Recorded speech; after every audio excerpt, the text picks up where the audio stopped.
Facebook Internet Tracking Settlement Email Prepaid Mastercard Legit or Scam. Facebook Internet Tracking Settlement Email Prepaid Mastercard Legit or Scam. You may have received an email claiming you're eligible for a Prepaid Mastercard as part of a Facebook Internet Tracking settlement. But is this real, or just a scam? Most people get this wrong by assuming all emails with money offers are scams. The surprising truth is that legitimate settlements do exist, and in some cases, eligible users can receive prepaid cards. However, phishing scams often mimic these emails to steal personal information, so extreme caution is necessary. You won't believe what happens next. Verify the email sender carefully, check official announcements from Facebook or the settlement administrator, and never provide sensitive personal details or passwords. Legitimate settlement notifications will include instructions on verifying eligibility securely through official websites, not through email links alone. To protect yourself, visit the official settlement website or contact the administrator directly.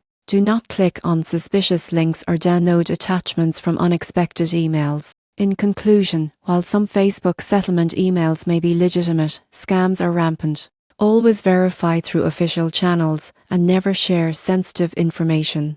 By staying vigilant, you can safely determine whether your prepaid Mastercard offer is genuine or a phishing attempt.